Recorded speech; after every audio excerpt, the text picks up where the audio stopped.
Well, mga kaibigan, balikan po natin ang aksyon dito po sa Shakey's V-League. www.v-league.ph is the league's official website. Like us on Facebook. And of course, you can follow V-League on Twitter as well. Use the hashtag Shakey's V-League. At ito yata yung mga bossing natin sa Meralco. Taking in the action dito po sa San Juan Arenas. Con de Guzman sees her first action para dito sa Power Spikers. Full support ngayon ang crowd ng Meralco Power Spikers. And there is another attack coming from Micah Morada. So talagang gusto nang iiwan nitong Meralco Power Spikers itong Philippine Navy. And Nene Bautista will have to burn a timeout. Or Nene Ibanez rather will have to burn a timeout. Lock natin, maluwag na naman doon, no? Pinapadaan doon sa gilid eh. Ha? Kaya nasisira yung sa likod natin dahil nasa likod mo lang yung bola. Ha? Sige, kaya magpatibayan na pa. Sulit guys, maganda na yung first half natin. Mick, wala kang plano na ano ba yung bigyan mo pa yung So kailangan, yan, sinasabi lang, kailangan lang ayusin. Malayo pa yan actually, Michelle. Malayo pa yan. Kaya pa nila humabol. Basta kailangan lang mag-contribute ang bawat spiker nila to make a point. Take a look at that last play once again. Micah Morada, airborne, brought to us by Rexona. Anti-perspirant deodorant, it won't let you down. So na lusot, 9 points already now para kay Micah Morada. Mick Laborte pa lang, Noel, ang double digit when it comes to scoring for the Philippine Navy. And that is the first double-digit scorer of Philippine Navy this season. Wala pa nakaka-double figure sa kanila in the match. Con de Guzman scoring her first point of the season. Ang daming first dito sa game na to. So kanina si Shed de la Peña, pinasok, nakagawa ka agad. Now Con de Guzman scoring as well. 9-point lead now for the Power Spikers. Serafica, Prochina, nice block by Wang. Mick will do the setting now for Cecil Cruzada. And Cruzada puts it in between Morada and Reyes. Just enough para magkagulo yung dalawa. And if it's Fun Family Pizza, it's gotta be Shakey's. At si Mick sinasabi niya, pwede pa yan. 8 puntos ang kalamangan dito ng Meralco, also up 2-0. Anong mapapakita sa service ni Mick Laborte? Magandang serve yun actually. Here's Coco Wang sending it back to Mick and Mick did not receive it well. Actually, nakapwesto na siya dun eh. Right. But hindi lang siguro talaga niya na-expect or in-expect yung bola na dumating ganun kabilis. Well, Coco Wang is actually the leading scorer ngayon para sa Meralco at 18 points, already tying her season high. And now to serve. 19 points. 19 points. Wow, bagong season high. I think that service palabas na, Noel. Oo nga eh. Naghihinayang ang libero nila doon. Well, change of libero right now as Michelle Simbahon will return. Has not seen action since the first set. She played well nung first set naman. Umoka yung depensa ng Navy with her. And Wang hits it into the net. 20-11. Cecil Cruzada. Tumatahimik ang Philippine Navy dito sa loob pero sinasabi nila hindi pa raw tapos ang That's right. laro. Cecil Cruzada. Reyes. De Guzman. Good set. And it's returned by Prochina. Ay, masyado walang kumuha doon. And walang butik na wala rin kumuha sa Navy. Mayi Prochina. Anong nangyayari? Anong kaganap? Yeah, yun na nga eh. Oh, Morada na blanca ron ni Praca. Abby Praca with great timing that time. She read that ball very well. And kitang-kita niya yung pag-approach ni Morada. Well, one athletic girl to another. Ayan. And to think, ang taas na nung kuha ni Morada dun sa bola. Haba rin ito si Abby Praca actually. So 20-12. Cruzada, good serve from Cruzada. Di pa tapos, sabi ni Cruzada. Marami na rin puntos ang naitatala ni Cecil Cruzada in this game. At what point will Coach Oliver call a timeout? Titignan niya muna. Minsan yung mga coaches, kahit hinahabol sila, test of character yan. Or Tignan natin 7 points pa, sabi ni Coach Oliver.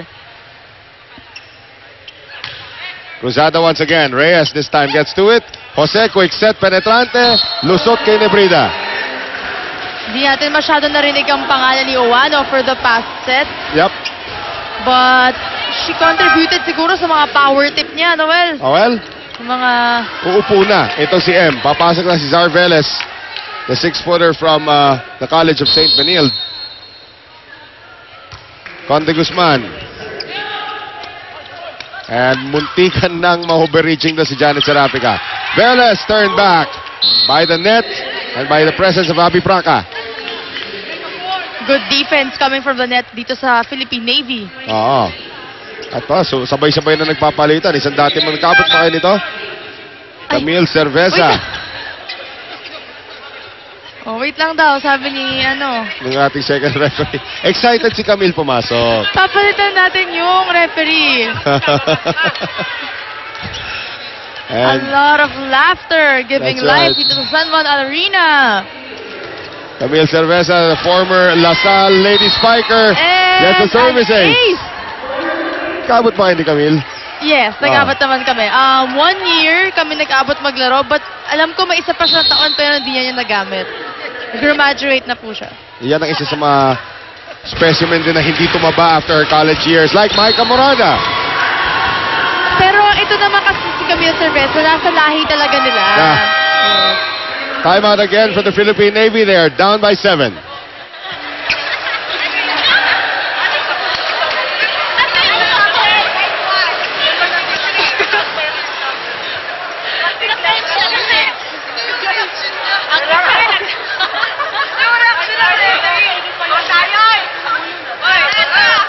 Kaya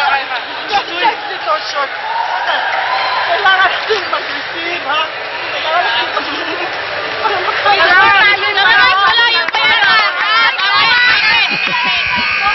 Hanggang ngayon, Michelle, pinagtatawanan pa rin nila yung substitution na ginawa ni Camille Cerveza kanina. Sabi ko nga sa'yo, a lot of firsts are happening in this game and first time natin nakita yan. Ako actually for this season. Ikaw naman. I've never seen it happen before, actually. Carla Bello will see her first action replacing Micah Morada, and Ivy Remulla will join the front line. Ito na yung mga paniguro ni Coach Oliver. Nung teammate ko naman yan kasi si Camille Cerveza, talaga namang, palatawa talaga, Noel. And comedian namin yan sa team. Hanggang ngayon, I'm happy to see naman na pinapatawa pa rin niya ako and yung mga teammates niya. Well, Zarina Reyes will see her first action. Ayan po. Ang pamilya po sa iya. Opo, artista po yan. Na lumalabas sa... Kapamilya? mga ibang... kapuso. Iba-ibang mga palabas sa telebisyon. Here's Carla Bello ngayon going over to Phil Cainglet. The Ateneo connection. Simbahon is there. Shisha Nebrida. Cross court. Gulat si Cainglet. Ivy. Yes!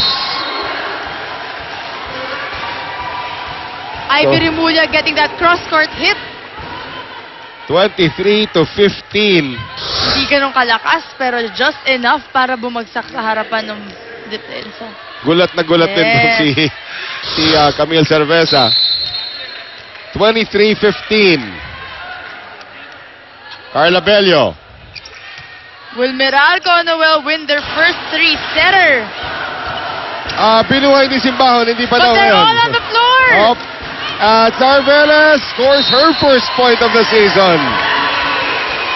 Taking advantage nung nawala yung kalaban nila sa harapan ng net. And it is now 9 set points.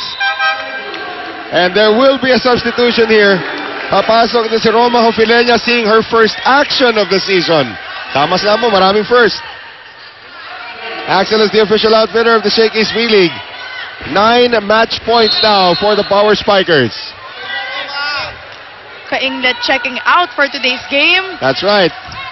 Simbahon, Serafica, Praca. Di pa Di pa tapos, natapos. sabi nila.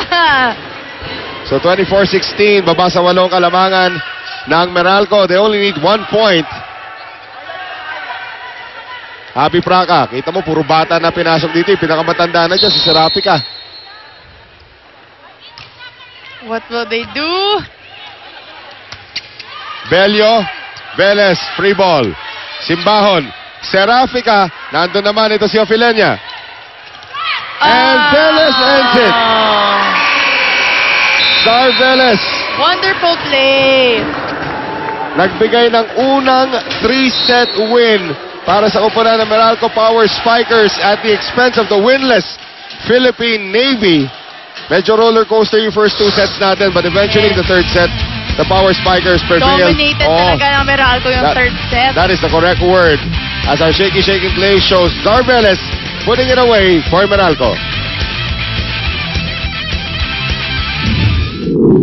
Unang straight sets wins ang nakuha po nitong Meralco Power Spikers at the expense, of course, of the Philippine Navy Lady Sailors. And our Shakey's player of the game is with Rina Villamor. That's right. Our Shakey's best player is no other than Phil Kainglet. First of all, congratulations to the Meralco Power Spikers. Now, Phil, this is your first time to win in 3 straight sets, no? Lahat ng games nyo, 5 sets nyo natatapos. Nadalian ba kayo going up against the Philippine Navy? Well, somehow we were able to play our game, work well as a team, and we were able to gel and communicate our whatever we wanted, our sets, our service, our receives. So we really worked hard for this game. Every game, we worked hard for it. Your next game will be against the Philippine Army team. What will be your preparations against them? Probably we'll still train every day, and of course, we'll work on our defense because we know that we're tall players, and finally tall players sa team ko. Yeah, and then of course our serve, receive, our basics, and of course more plays to somehow malaki rin kasi yung Army, so to deviate the blocks. Alright, alam ko naman gutom na gutom ka na. Kanina mo pa tinitingnan itong ating pizza. Ito ang ating Shakey's representative na si Miss Denise na ibibigay sa iyo ang iyong best player prize. Congratulations again to the Meralco Power Spikers. That's it from my end. Balik sa iyo dyan, Noel and Michelle. Thank you very much. And Phil Kainglet, of course, our player of the game. Meralco, back to the roller coaster. Win, loss, win, loss, win na ngayon. Basta win matatapos na well, okay lang naman. Putting them in the scoreboard 3-2. And look at the logjam dyan sa ilalim. 3 teams with 0-3 records. This will get very interesting sa pagpapatuloy po ng preliminary round of the Shakey's V-League. At dyan po namin kayo iwan. Happy birthday po muli para dito kay Michelle Gumaba, my partner. And of course, Rina Villamor is our interviewer. So hanggang sa muli po mga kaibigan, on behalf of everybody making this possible, ito po Shakey's V-League at ito po si Noel Zarate. Paalam!